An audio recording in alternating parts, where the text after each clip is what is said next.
muy impresionante.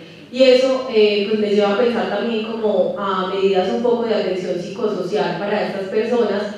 Lo que he leído del punto 3, pues que me lo leí, no veo ese tipo de medidas contempladas y creo que eso también está vinculado con el asunto de garantías de no repetición, porque sin duda estas personas deben tener un trauma post-conflicto inmenso, que eso también puede influir en su capacidad o no de recuperarse, de reintegrarse efectivamente a la sociedad y de no repetir hechos de ese tipo. Entonces como que no sé si esté contemplado en alguna parte.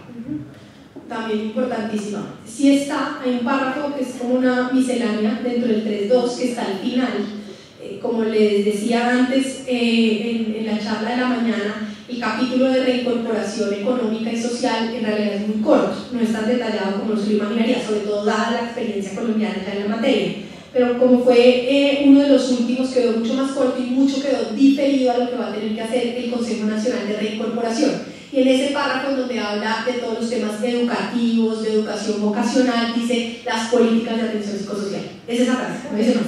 Pero digamos, incluye dentro del Consejo Nacional de Reincorporación el deber de establecer políticas de atención psicosocial, donde la Agencia Colombiana de Reintegración sí tiene mucha experiencia. O sea, ya hoy frente a los 50.000 reintegrados que ha venido manejando la ACR, pues hay una experiencia muy grande de atención psicosocial que, como dices, es necesaria. A mí al revés, me pareció que la reacción de ayer de toda la delegación de la guerrilla fue bastante más tranquila de lo que yo me imaginaba, ¿no? Realmente yo me boté mucho más al piso que ellos, que fue realmente aterrador.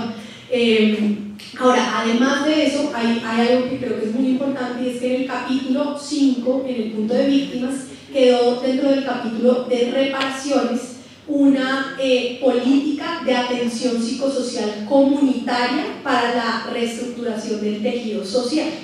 Y ahí, si bien está en el capítulo de víctimas, lo que específicamente dice es que no es solamente para víctimas, sino que es para excombatientes, víctimas y comunidades que pueden no haber sido ni lo uno ni lo otro, sino que fueron resilientes y estaban ahí, pero digamos hicieron parte pues, de esos contextos violentos. Entonces, parte de lo que viene trabajando el Ministerio de Salud son lineamientos de la política de atención psicosocial para la reconstrucción del tejido social, que creo que es una apuesta más interesante porque es comunitaria, es colectiva, está menos pensado en la lógica como de un daño personal, que por supuesto en algunos casos existirá, y más como en la reconstrucción de esos vínculos como sociedad. Están, digamos, simplemente listado de manera general como una tarea, pero tienen que hacerse hacia adelante. Yo creo que es trascendental. En parte por lo que tú dices, pero en parte por los temas de cómo es que vamos a volver a convivir juntos en un mismo lugar. Muchísimas gracias. Bueno, porque sí, me surge la duda a nivel operativo, cómo va a funcionar el tema de la jurisdicción pues, para la paz, ¿cierto?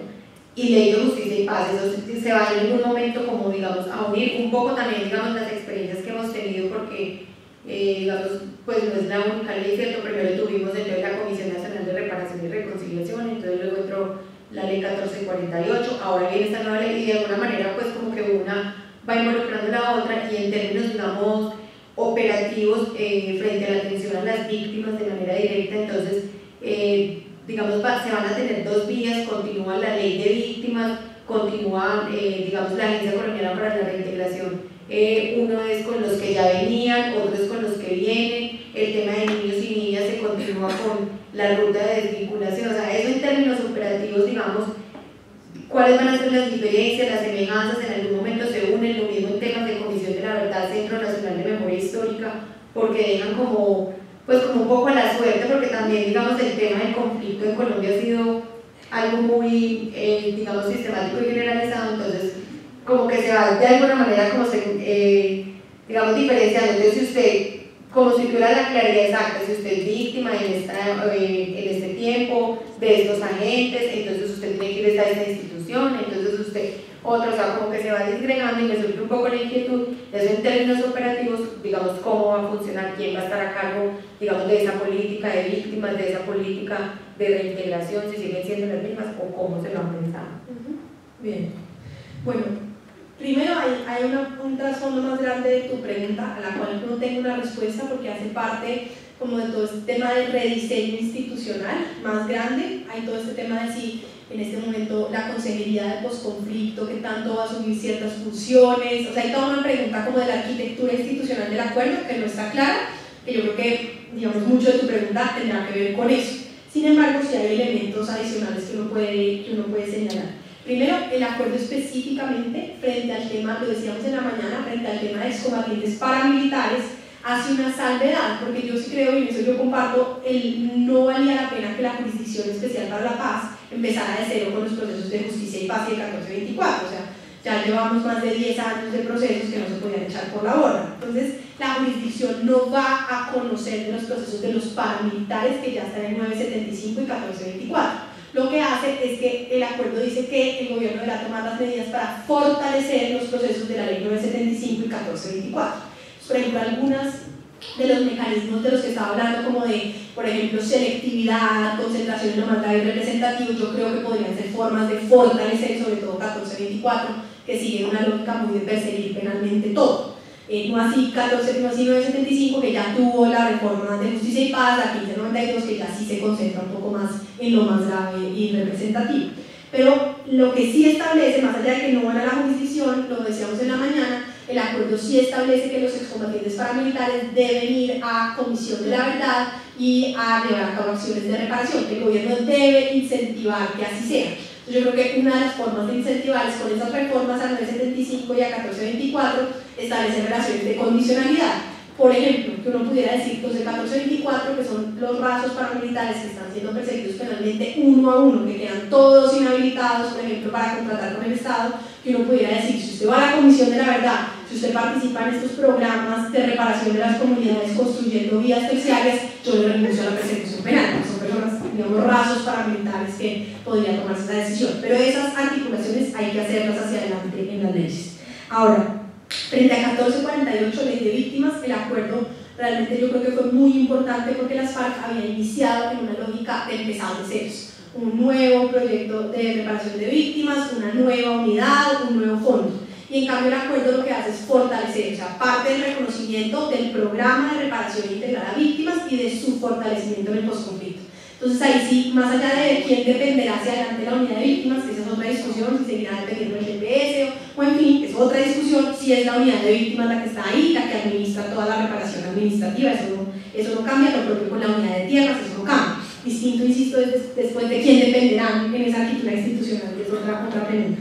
La ACR, el acuerdo guarda silencio sobre quién de gobierno administra la reincorporación, porque siempre lo que tomamos la decisión dentro del gobierno es que se dijera el gobierno, para que el gobierno fuera flexible pues, internamente como lo establecía. Yo creo que va a ser la ACR, en particular frente a la ruta individual, porque lo que hace el acuerdo es que crea esta C común, que son estas cooperativas que son administradas por ellos en términos de acciones productivas a nivel local, pero tienen toda una relación con la institucionalidad. Y en el punto de articulación yo sí creo que va a seguir siendo la ACR. El acuerdo no es explícito, pero dice que será el gobierno.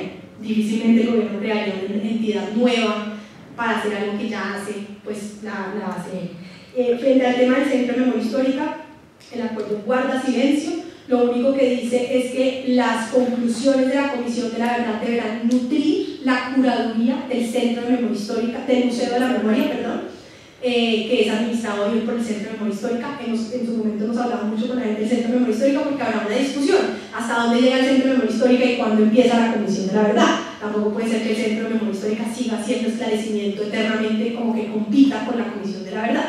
Hay algún momento en el cual eso tendrá que articularse o definirse, pero pues eso no está definido. Sí, hasta ahí. ¿Y luego creo que me falta uno? No, ya. Bueno, ¿alguien más tiene alguna pregunta como para ir cerrando? Pues ya casi son las 3. Bueno, a todos agradecerles por la presencia y por sus preguntas. A Juanita la pueden encontrar en Twitter como